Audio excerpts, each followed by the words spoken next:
Deuxième match de championnat, l'Altrad pour Montpellier qui affronte Toulouse en cette fin d'après-midi. Une rencontre à l'enjeu intéressant puisque les deux formations sont à égalité de points dans la deuxième partie de tableau. Et un succès d'un côté ou de l'autre pourrait permettre de basculer en première moitié de classement.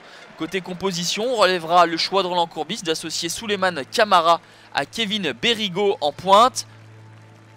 Pour Alain Casanova, eh bien, ce sera une attaque avec Wissam Ben Yedder et Martin Braithwaite. Alexander Pezic débutera lui sur le banc. Montpellier prend le contrôle des opérations globalement, mais la première opportunité sera sur coup de pied arrêté pour les Toulousains avec cette tête du Roumain Grigor.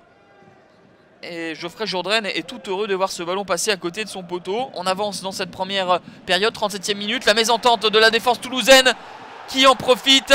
C'est Anthony Mounier de son pied gauche pour tromper Ali Hamada. Une nouvelle fois titulaire à la place de Zachary Boucher. Mais énorme mésentente entre Aguilar et Moubandje. Anthony Mounier a bien flairé le coup et ne se pose pas de questions. Ça fait 1-0 pour Montpellier à la 37e minute. Le regard dubitatif d'Alain Casanova. En deuxième période, Montpellier va essayer de faire le nécessaire pour éviter d'être à la merci du TFC. Et on retrouve encore Anthony Mounier qui rate le cadre de peu. Une réaction des Toulousains encore et toujours sur coup de pied arrêté.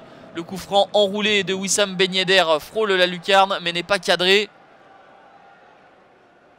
Montpellier va finir par être récompensé de ses efforts dans toute cette partie avec ce beau mouvement conclu par Souleymane Camara à la 87e minute.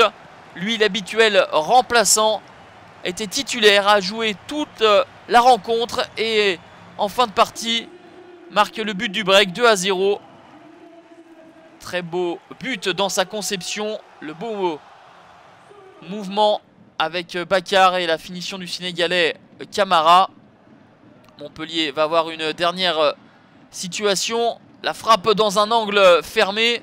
Ali Hamada prolonge la tentative de Morgan Sanson.